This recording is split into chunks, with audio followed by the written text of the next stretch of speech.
Ladies and gentlemen, the day has come, but before I start this video, I need you to remember all throughout this video, this one phrase.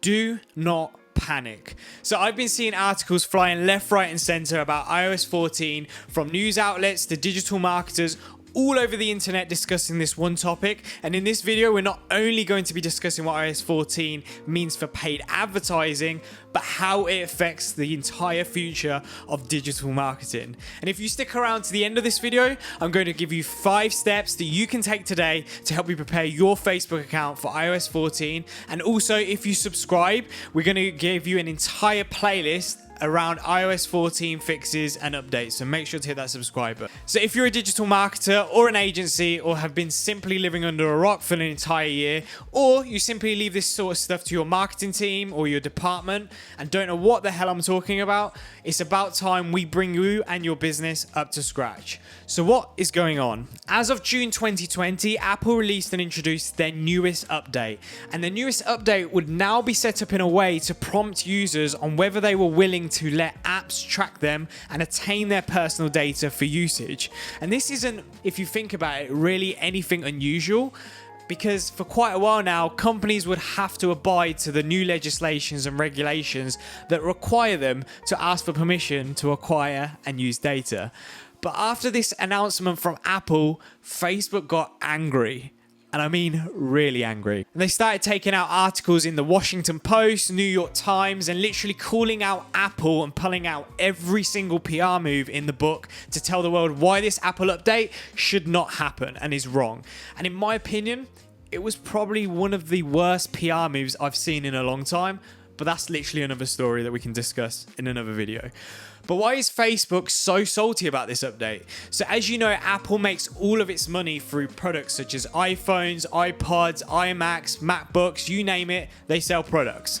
And as you may have seen, they have now also ventured into subscription scene with the Fitness Plus, News Plus, Arcade Plus, and TV Plus subscription models. Whereas Facebook doesn't have products to sell, unlike Apple. Well, kind of. You see, Facebook is in the business of harvesting data. And why does Facebook need this data? Senator, we run ads. Because its business model is to sell ads.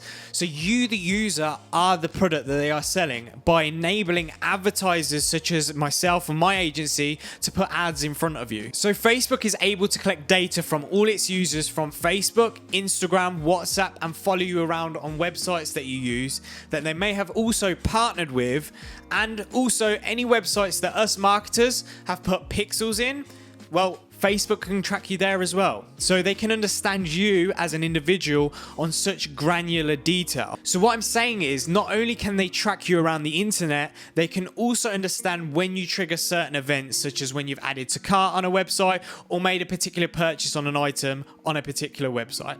And the reason this happens is because when you sign up to Facebook and Instagram and WhatsApp, you are automatically opted in to share that data with them. PS, this isn't only Facebook. This happens with Google, TikTok, Snapchat, you name it. The difference to why Facebook is kicking off first is because its ad platform, in comparison to TikTok, display ads, programmatic ads, if you want to call it that also, it's LinkedIn, Snapchat, Twitter. Well, Facebook's ad platform is God mode, meaning that it gets 10 times the amount of data on users because it owns Instagram and WhatsApp and has been around the longest out of all social media platforms. I don't mean Google. I don't count that as a social media platform. So the targeting conversions are super powerful. Whereas other platforms like LinkedIn and Snapchat and TikTok haven't really got their ad platform up to scratch yet. So yes, of course they're going to be more vocal about it because they have a lot more to lose. But it will affect all these platforms that I've just mentioned just as much. But Apple's new opt-in feature will now require apps to show a pop-up like this to ensure users are given the option to opt in or out. And this tiny change from Apple will cause users to second guess whether to share their data or not. So the question is, will people share their data after this update? Well, you see, we can simply look at past human behavior from previous updates. So back in the previous iOS update from Apple, they said that apps must now ask for permission to send notifications to users, and it also must ask for permission to track your location rather than just tracking your location discreetly in the background of the app. So we can see that around 43.9% of iOS devices opted in for push notifications, whereas when there was a request for location tracking, it was only around 7.7% worldwide. So at first, this looks kind of scary, right? Because from that, you could conclude that if people are simply opting out of having their location tracked, then it would mean that they would definitely say no to having their data tracked, right? Well, do you remember when I said earlier right at the start of this video about not panicking? Well, there's one question that no one is really talking and thinking about. Do you think Facebook is going to give up all that revenue easily? You see, Facebook loves money, and they aren't really going to be changing their business model anytime soon. They've already begun implementing changes in their ad platform to accommodate Apple's update that are going to allow it to still operate. So what do those changes look like? One of the first things that Facebook is working on currently is a thing called aggregated event measurement. And this is basically when iOS 14 comes into place. It's designed to allow you to measure campaign performance in a way that's pretty much consistent with consumers' decisions about their data. So as you can see, Facebook's already making changes to their ad platform to accommodate this update. However, there are always going to be inconveniences, as there always is with these sort of new regulations or updates that happen throughout the macro environment. So one of the inconveniences I would say is attribution windows are changing from a 28-day view to a 7-day click and 1-day view, and then later on this year it will go down solely to a 7-day click, which means basically that you will be attributing less conversions to your paid campaigns. And for some of you, this might be a bit of a pain. From my 7+ years of experience with ads, we only really use the 28-day for longer funnels. We have a client that sells 5, 15, 20, 30 grand products on Facebook ads, so 28-day tracking is going to be more adequate for that longer lead time. So yeah, slight convenience, but for most, it's not really much of a big change. You will now be required to prioritize your conversion events and narrow it down to 8. So for some, again, this is an inconvenience, as you will now have to prioritize what's the most important metrics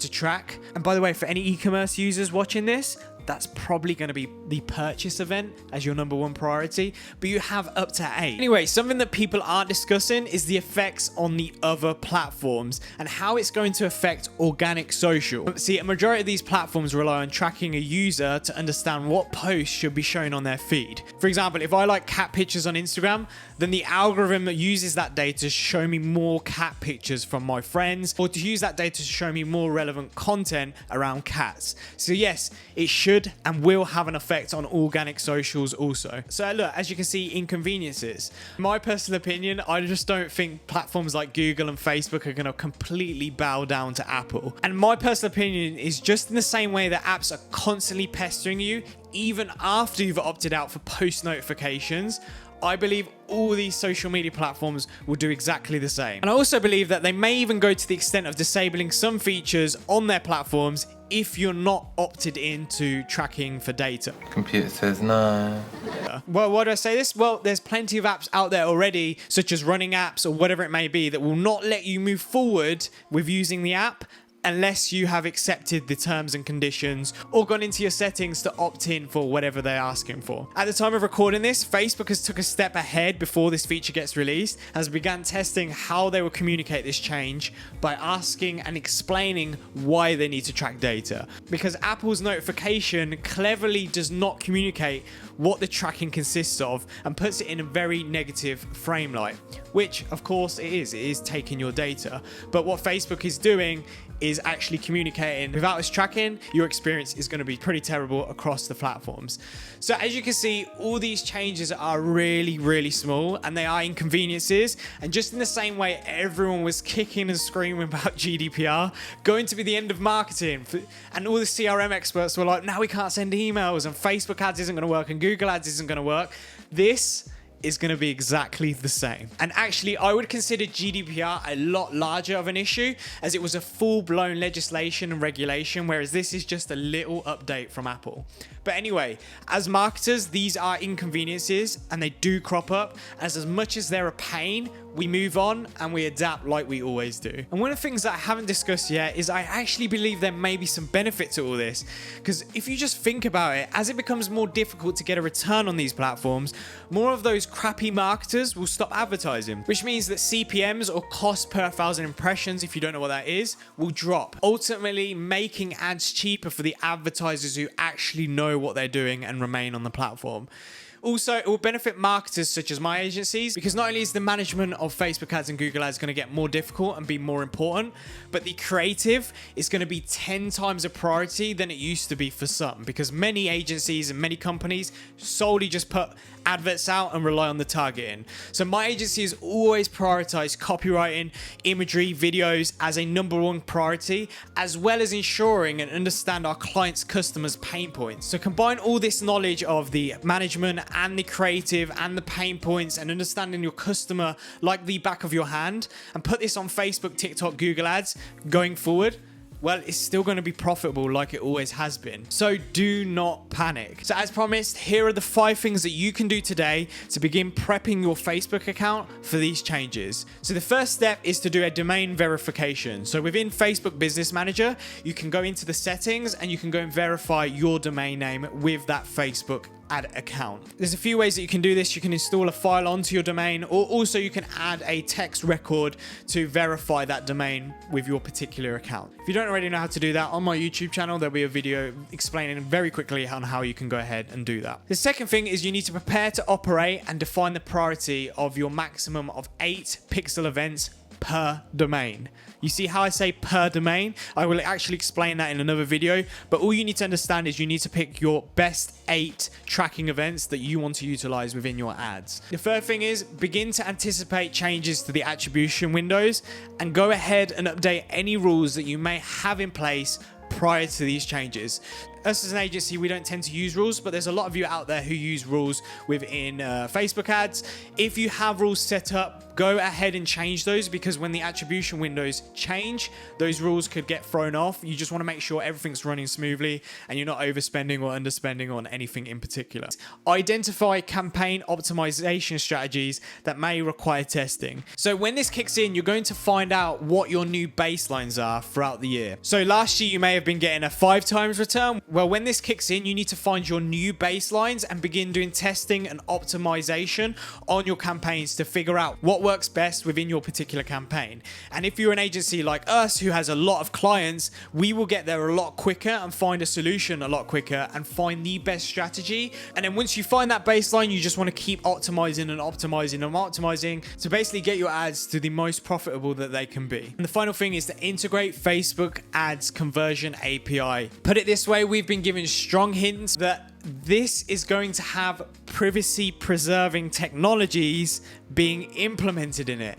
So that is giving us strong hints and indications that the Facebook conversion API is going to massively help with this. And it's going to also help when we get to a cookieless society, which Chrome and all these other browsers are already getting to that point. So integrate the Facebook conversion API is the last point. So there you have it. Those are the 5 things that you can put in today. And I will go into a lot more detail in another video on what else you should be doing and how to actually implement everything I've just discussed. But this should have got you up to scratch and gave you all the insights you need from a macro level. So there you have it. Do not panic. Changes like this have always cropped up as advertisers, and they are literally just a little blip in the road. And there will always be benefits for everything like this, as I've seen in the past. If you're interested in more info in Facebook ads, Google ads, programmatic advertising, you name it, or running your own agency or SMMA, make sure to hit that subscribe button, and I look forward to helping you all out on the next videos.